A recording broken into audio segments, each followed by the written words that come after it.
Salut à tout le monde et bienvenue dans cette autre vidéo de la Chill Right World. Aujourd'hui, nous allons parler de fer. Oui, de fer de construction. Vous savez, en Afrique, nous travaillons beaucoup avec des matériaux très lourds. Et le fer est un élément fondamental dans l'évolution de notre construction. Mais malheureusement, sur nos marchés aujourd'hui, il y a trop de fer dilué. Le fer ne respecte plus les normes. Et ça passe presque inaperçu. Qu'il est comme ça, il y a un problème fondamental. Donc dans cette vidéo, nous allons ensemble voir les mesures à prendre, les conseils à demander afin de se rassurer que nous avons de fer de qualité dans le but de diminuer le risque et avoir des constructions de qualité. On en parle juste après le générique.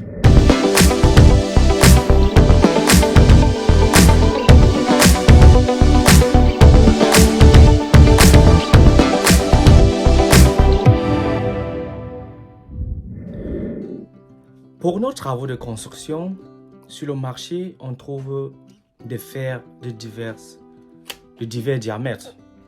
On peut trouver les fers de 6, les fers de diamètre de 8, de 10, de 12, 14 et puis 20. Tout dépend de la structure de votre projet, la solidité et les calculs de charge que l'architecte a fait en amont pour déterminer le type de fer à utiliser. C'est comme ça qu'ils font leur évaluation afin de dire, ok, oui, vous allez aller avec le fer de 10, vous allez faire telle chose avec le fer de 12, vous allez faire telle autre chose avec le fer de 10. Donc, d'entrée de jeu ici, je veux souligner un aspect. Quand un architecte vous dit de faire avec le fer de 10, s'il vous plaît, de grâce, faites avec le fer de 10. Rassurez-vous seulement que les fers sont de qualité. S'ils disent fer de 12, faites avec les fers de 12. S'ils disent fer de 14, faites avec les fers de 14. Il y a beaucoup d'investisseurs, du fait de certaines informations qui se trouvent sur la toile et partout, pensent que c'est avoir trop de fer, ou bien les gros fers, qui seront la solution à la solidité de leur bâtiment. Et du coup, on se trouve avec les poteaux comme ceci, où on a trop de fer et l'agrégat manque au passé. Et du coup, quand on découvre, on trouve le pot de rose. Et ça crée encore plus de problèmes. Donc, même si vous allez augmenter, passer peut-être du fer de 12 recommandé par l'architecte au fer de 14, rassurez-vous que la robustesse de la poutre, du poteau, de la longraine que vous allez utiliser va toujours laisser passer les agrégats. Ça, c'était juste une parenthèse. Essayez d'utiliser les fers recommandés par votre plan architectural. Minimum. Oui, minimum. Pas en deçà. En deçà, c'est encore grave parce que vous rendez l'édifice plus faible. Mais cela n'est pas le sujet du jour. Aujourd'hui, nous voulons parler de la qualité, la teneur en fer, des fers qui sont disponibles sur nos marchés. Et là, ça cause un problème de la solidité, de la pérennité de nos immeubles en Afrique. Vu que ces fers-là qui arrivent sur le marché, qu'ils soient camerounais, togolais, gabonais, ivoiriens, sont des fers dilués. Du coup, n'ont pas la même résistance que les fers d'origine, vu que l'Afrique est chargée de matériaux qui nous permettent de produire ces fers-là. Mais malheureusement, sur le marché, on se trouve avec les fers venus de l'extérieur, plus dilués que notre matière brute qui est sur place, qu'on peut fabriquer et avoir des fers très solides. Donc c'est là le sujet du jour. Et je me demander, mais comment savoir qu'il est comme ça, tel fer respecte les normes, tel fer importé, tel fer n'est pas très bon, n'est pas bon pour mon édifice. Il serait difficile vraiment. En fait, pour toi, en tant que celui qui met l'argent, il vient voir, et toi encore qui n'est même pas là, qui est à l'extérieur, il serait difficile. Mais je veux dire ceci, poser des questions, c'est la meilleure. C'est le meilleur moyen. Parce que ces ingénieurs qui ont de l'expérience, ces architectes qui ont de l'expérience, savent que tel fer que vous utilisez sur votre chantier est bon ou moyen. Ils savent. Et d'aucuns, malgré leur expérience, peuvent ne pas savoir. Oui. puisque tu auras un fer noir devant toi, tu as l'habitude de voir ça comme ça. Il a l'air physiquement de ressembler à ce que tu as toujours eu l'habitude d'utiliser. Bon, pour toi, il est bon. Tant que tu n'as pas un outil d'évaluation de la teneur en fer ou un dispositif où tu mets dessus, tu ne vas jamais savoir. Ce qu'eux ils font, ils disent, ok, où est-ce qu'au Cameroun on vend le bon fer? Par exemple, Prométhal, on va te dire que Prométhal au Cameroun, c'est celui-là qui distribue du bon fer. Mais malheureusement, tu vas arriver quelque part dans un quincaillerie ou quelque où il te dit que lui vend le fer de Prométhal. Mais dans ces fers de Prométhal, il y a des fers importés qui ne sont pas à la même résistance. Quand tu regardes ou bien quand tu essayes, même avec tes bras, de plier, ils se plient, qui n'ont pas la même résistance que les fers d'origine. Parce que hormis, c'est vrai, que hormis le fait qu'on doit avoir le fer de qualité, pour que le fer lui-même ait une pérennité, il faudrait que l'ingénieur ou les chefs chantier ou que les travailleurs fassent un excellent travail d'enrobage. Là, on est d'accord avec ça. Il faudrait que le fer soit vraiment enrobé dans du béton ou bien dans les armatures pour conserver et garder sa pérennité. Plus que exposer, ça le fragilise. On est d'accord.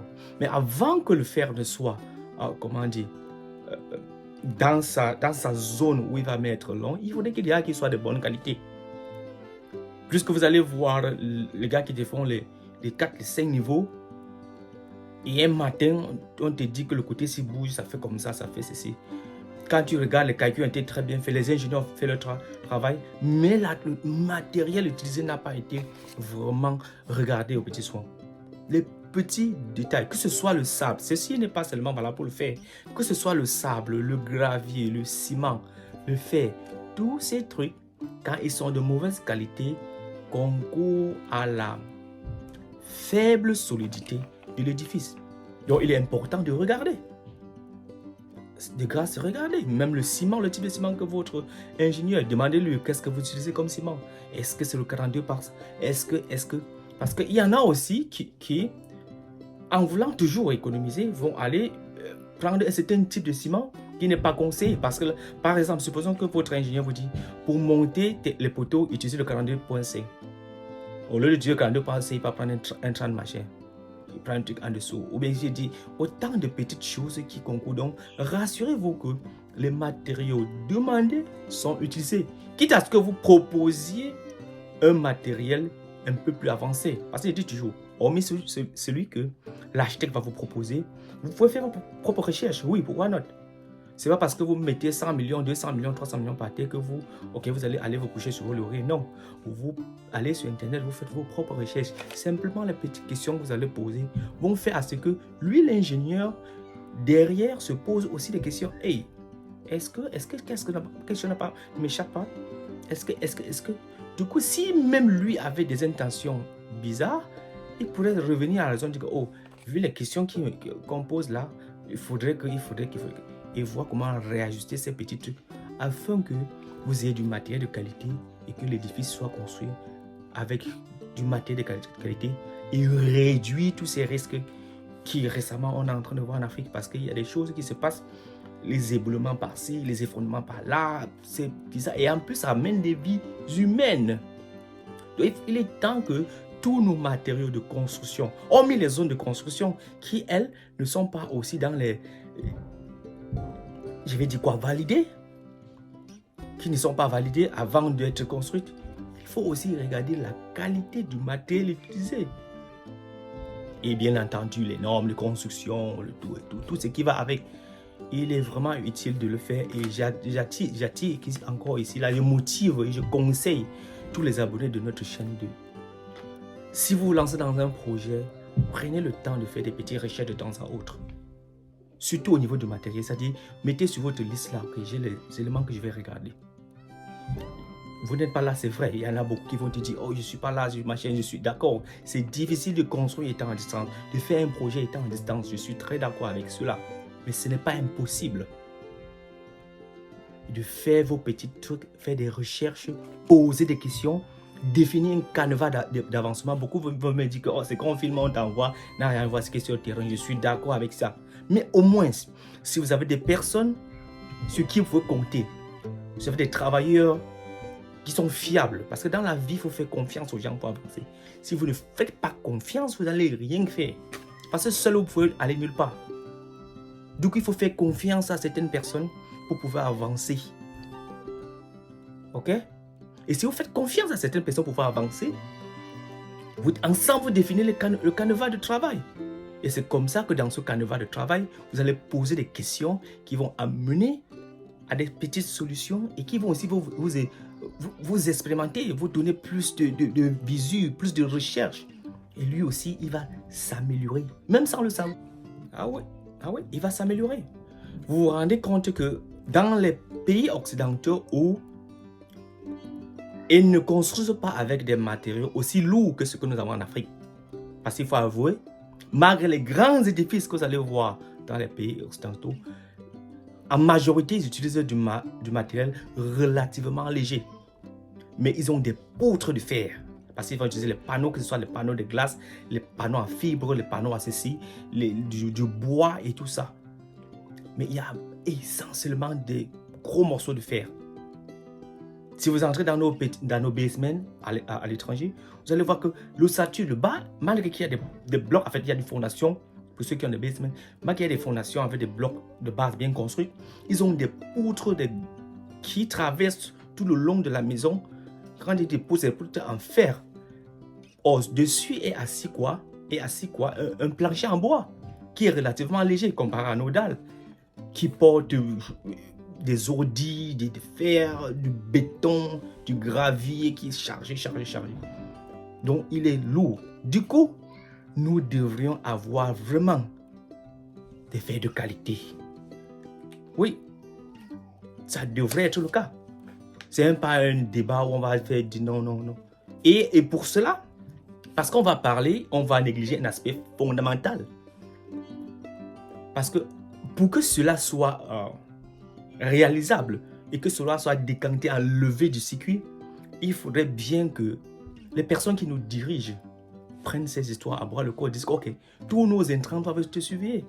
Que ce soit ciment, gravier, tout ça doit être surveillé avant d'entrer sur le territoire. Que les produits importés qui vont venir pour des travaux à longue durée soient vérifiés, soient contrôlés, afin qu'on ait au moins des trucs de qualité qui entrent. Donc, il y a cet aspect-là qu'on ne doit pas négliger. Mais nous, à notre niveau, en tant que promoteurs, investisseurs, conseillers et tout ça, nous devons déjà regarder ces petits détails-là. Ne manquez pas de regarder le type de gravat, le type de matériaux qui entrent dans la construction de vos édifices ou bien de vos projets. Demandez, posez, même si vous voyez que c'est bon, étant là sur place ou à l'étranger, ou sur la vidéo ou whatever, posez la question. J'ai vu à tel endroit, j'ai vu sur les réseaux sociaux, parce que tout ce qui se passe sur les réseaux sociaux, ce n'est pas forcément faux. Mais quand vous dites ça, parfois, c'est ça même qu'il a devant lui, il ne sait pas. Et depuis, il va dire, oh oui. Il peut même changer sans vous dire. Donc, posez toujours la question. Quel type de fer vous avez utilisé? J'ai vu d'une vidéo là, il y a trop de faux qui sont entrés là maintenant. J'espère que ce n'est pas le stock là que vous êtes en train d'utiliser. Montrez-moi. Si vous avez quelqu'un de confiance sur place, en fait, il faut toujours avoir confiance en quelqu'un, sinon vous n'allez rien faire. Qu'il soit là, vous dites, oh oui, voilà, c'est exactement ça. Non, je ne blague. Quitte à ce qu'il vous dit, parce qu'on n'est jamais parfait. On n'a pas la science infuse. Même si vous avez la science infuse, vous, promoteurs, quand vous investissez et que vous posez des questions, il vous faut de retour. Il vous faut des retours afin que vous éclairez votre lanterne et que vous soyez tranquille dans votre tête. Donc, posez encore et encore des questions. Essayez par vous faire des recherches. Parce qu'il y en a une tonne. La tenue en fer, d'un fer de 6, on va te dire, un fer de 8, d'un fer de 10, un fer de 12 et tout ça. L'importance dans le bâtiment, c'est très important. Donc, gardez cette ouverture d'esprit afin que vos projets soient ce que vous désirez. Merci de nous avoir suivis. Bye bye.